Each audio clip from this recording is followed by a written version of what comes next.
तो है YouTube family, कैसे हैं आप सब लोग। उम्मीद है आप सब लोग खैरियत से होंगे। आज की हमारी जो कहानी है वो है सिकंदर पे कहानी।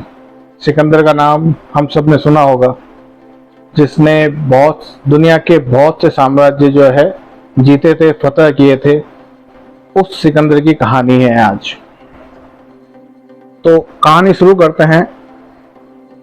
जब सिकंदर भारत आया था तो सिकंदर की एक सबसे बड़ी खास बात ये थी कि जिस भी साम्राज्य पे वो आक्रमण करता था और उसको जीतता था, उससे पहले वो जो है एक लिस्ट तैयार करवाता था कि इस राज्य में जो सबसे ज्ञानी पुरुष है, जो सबसे संत है, उनकी एक लिस्ट तैयार करवाता था और उनको कभी भी कोई नुकसान नहीं पहुंचाता था।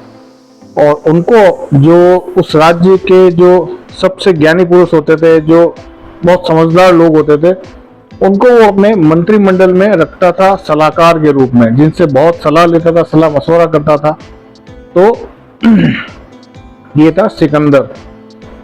तो एक बार जब वो भारत आया, भारत पर आक्रमण करने के लिए आया, तब वैसे ही उसके पास एक लिस्ट थी, इंडिया के जितने भी ज्ञानी संत ऋषि थे उनकी लिस्ट। तो वो एक संत के पास पहुंचा और संत से जाके उसने कहा कि आप जो है मेरे साथ चलो।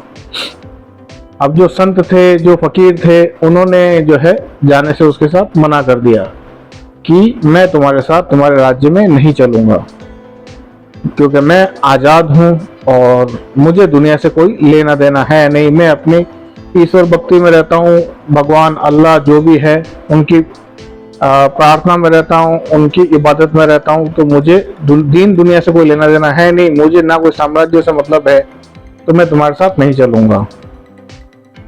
इतना सुनने के बाद में सिकंदर जो है वो एकदम आवेश में आ गया, तेज में आ गया कि जो है अब आपको मेरे साथ चलना ही होगा।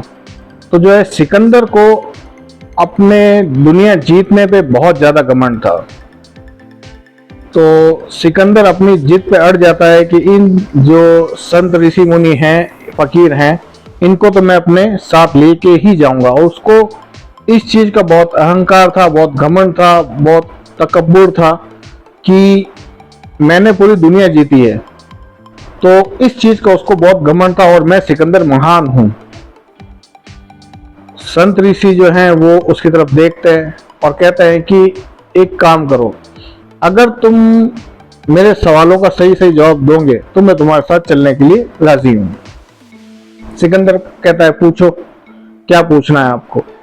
तो संत ऋषि उससे कहते हैं कि अगर तुम मेरे सवाल का सही जवाब दोगे तो मैं तुम्हारे साथ सहर्ष चलने के लिए तैयार हूं।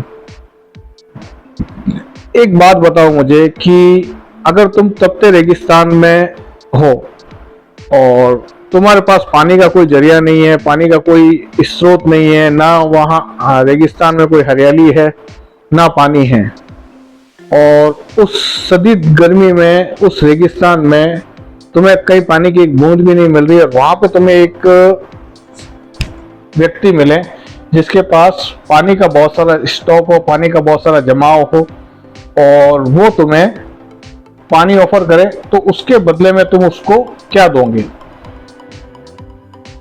सिकंदर कहता है कि मैंने जितने भी साम्राज्य जीते हैं उनमें से आधे साम्राज्य में उसको उस पानी के गिलास के बदले में दे दूंगा, अगर मैं उस हालत में रहा तो संत ऋषि उससे कहते हैं कि नहीं, अगर वो आधे साम्राज्य से भी नहीं माने तो। सिकंदर उनसे कहता है कि अगर वो आधे मेरे साम्राज्य से भी नहीं मानता है, तो अगर इस हालत में मैं रहूंगा कि जहां मेरे लिए पानी ज्यादा जरूरी है मेरे जीवित रहने के लिए, मेरे जिंदा रहने के लिए, तो मैं उसको जितने भी मैंने साम्राज्य जीते हैं दुनिया में, मैं वो सब उसको दे दूंगा एक पानी के गिलास के बदले में। वहां पे संत ऋषि मुस्कुराते हैं और उससे सिकंदर से कहते हैं कि तुमने जितने भी साम्राज्य जीते हैं और तुम सिकंदर महान भी कहलाते हो, लेकिन तुम्हारे जितने जीते हुए साम्राज्य हैं उन सब की कीमत है सिर्फ एक गिलास पानी। तो बताओ तुम किस चीज का घमंड है तुम्हारे अंदर, जबकि तुमने जितना भी साम्राज्य जीतना, दुनिया जितनी भी फतह की है तुमने, जितना भी जीता है, उन सब की कीमत सिर्फ एक गिलास पानी है। वहाँ पे सिकंदर को अपनी भूल का एहसास होता है और वो फिर इंडिया से वापस चला जाता है, लेकिन एक सीख के साथ, एक ज्ञान के साथ। तो ऐसा ही हमारे लाइफ में भी होता है।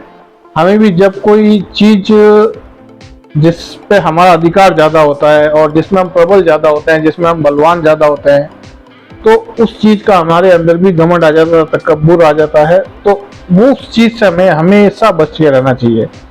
जैसे कि स्टूडेंट लाइफ की अगर मैं बात करूं तो ऑलवेज जो क्लास में फर्स्ट रैंक लाता है, तो एक टेस्ट, दो टेस्ट, तीन टेस्ट, ऐसे करते करते काफी जितने भी परीक्षा होती है, काफी जितने भी टेस्ट होते हैं, उसमें वो प्रथम स्थान ले गया था। तो धीरे धीरे उसके माइंड में ये माइंडसेट हो जाता है कि मैं सर्वोपरि हूँ क्लास में।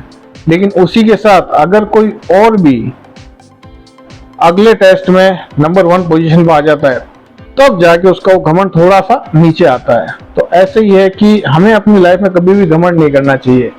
एक मेरी लाइफ का पर्सनल किस्सा आपसे शेयर करना चाहता हूँ कि मैं कॉलेज लाइफ में था, जब मेरे साथ एक मेरे दोस्त थे, बहुत अजीज दोस्त आज भी हैं, बहुत अच्छे दोस्त हैं मेरे। तो उनको क्या है कि बॉक्सिंग का बहुत शौक था। तो वहीं पे हमारे कॉलेज में टूर्नामेंट हो रहे थे, उन्होंने भी अपना नाम जो है टूर्नामेंट में लिखा रखा था और उनको इस चीज का बहुत ज्यादा घमंड था कि मुक्केबाजी में तो मैं ही जीतूंगा, बॉक्सिंग में तो मैं ही जीतूंगा। प्रैक्टिस भी खूब करते थे, लेकिन घमंड था। ऐसे वो जो अपने जूनियर्स थे उनको भी बहुत धमकाते थे क्योंकि ताकतवर थे।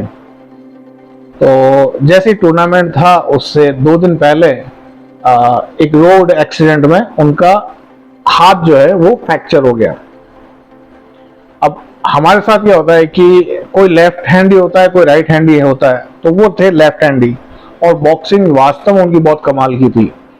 तो उनके लेफ्ट हैंड में वो फ्रैक्चर हुआ और उसके बाद में स्क्रू कसे गए, रॉड लगी, और उसके बाद में लाइफ टाइम तक उनकी बॉक्सिंग जो है वो दरी की दरी वहीं की रह गई, क्योंकि उसके बाद में वो बॉक्सिंग नहीं कर पाते, क्योंकि एक जो फोर्स लगती है ना, तो वो रॉड और वो जो स्क्रू थे ना, वो उसको इतना बल नहीं दे सकते थे और हाथ भी तो कमजोर हो गया। तो उनका वो एक मैंने घमंड टूटते हुए देखा बॉक्सिंग का। तो ऐसा हमारी लाइफ में भी काफी चीज होती है कि हमें कोई भी चीज मिल जाए, हमेशा दूसरों की मदद करो, हमेशा भलाई का काम करो, लेकिन घमंड किसी भी चीज पे मत करो। तो ये थी हम आज की हमारी कहानी। आई होप कि आपको कहानी पसंद आई होगी। कहानी पसंद आए तो कहानी को शेयर करें, चैनल सब्सक्राइब करें। Thank you all of you.